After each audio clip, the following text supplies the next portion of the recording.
And I was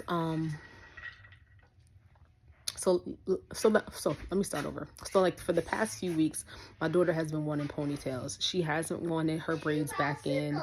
She didn't want anything other than ponytails. Only thing is, with the ponytail, I really couldn't detangle it and things the way that I wanted to.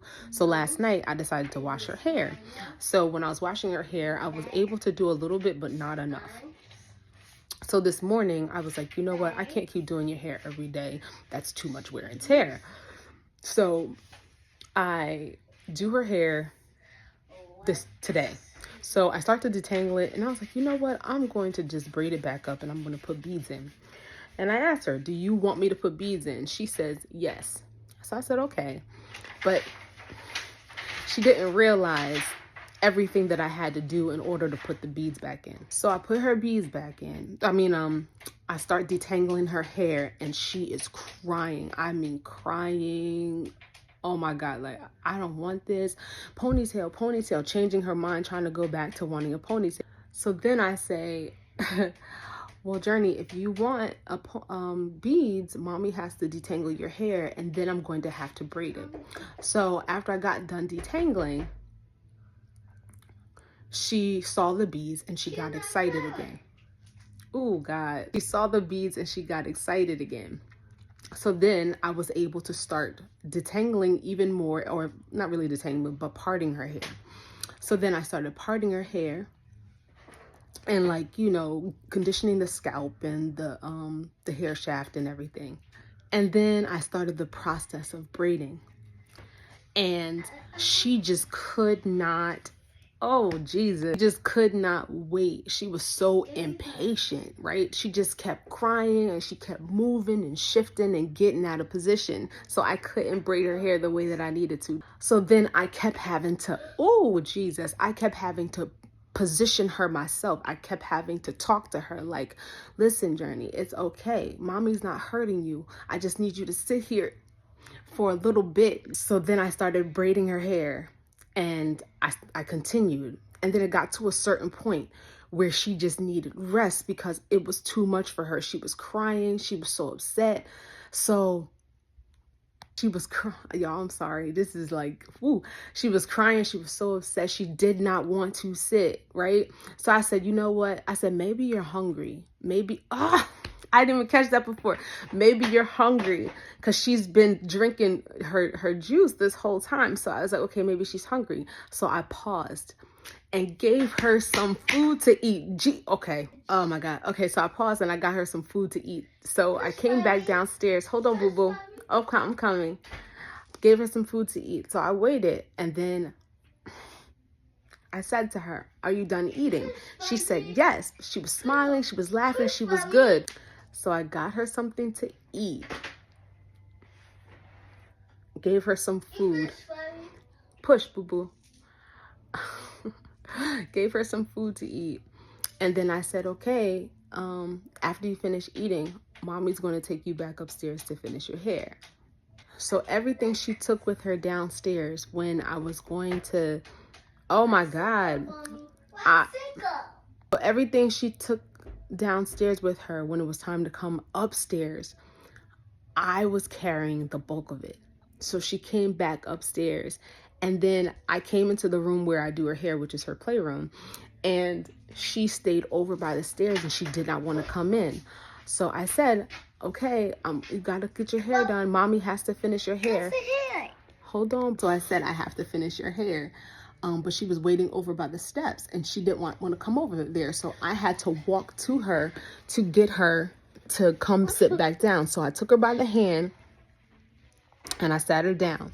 Soon as I sat her down and started doing her hair again, she started crying. And I'm like, what is wrong? I said, it's okay. I said, mommy has to do your hair. I told you if you wanted the beads back, mommy had to, you know, do your hair. I said, but you just have to sit here a little while longer. And I'm gonna finish up. So she cried so much that she fell asleep. Jesus. She fell asleep, and I started doing her, braids. I continued doing her braids. I continued the process even in her rest. Push, boo-boo. Good job. doing so well.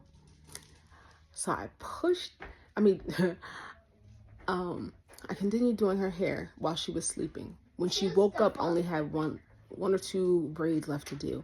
And then when she woke up, she was laughing and she was smiling and she was all comforted and everything like that. So then,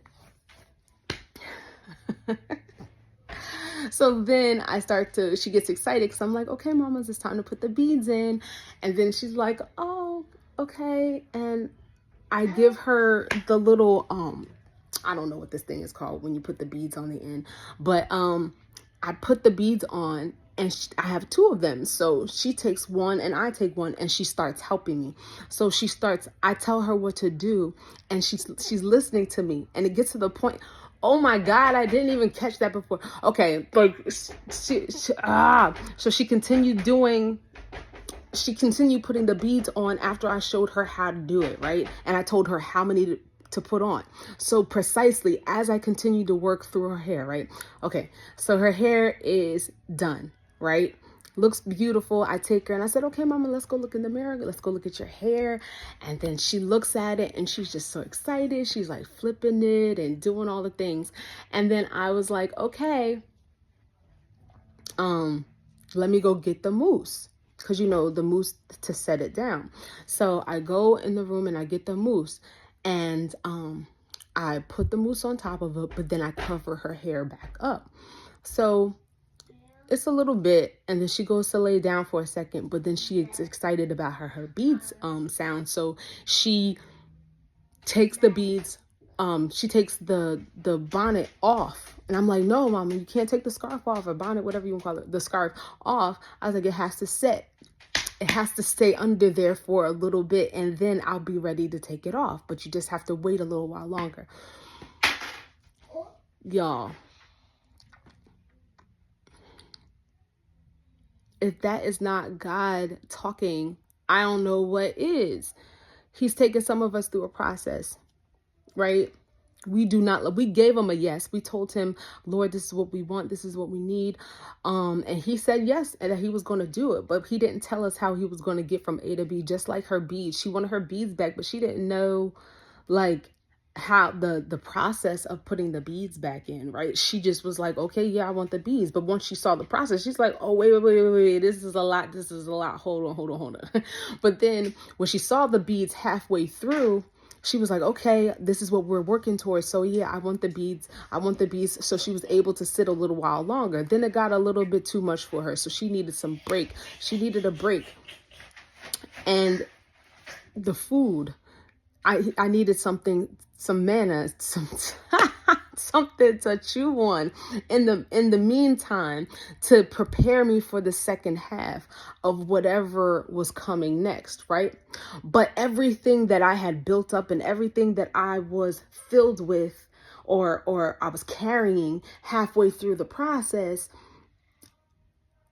I gave it to God. I kept the knowledge, I kept the wisdom and stuff like that, but I gave all the burden to him.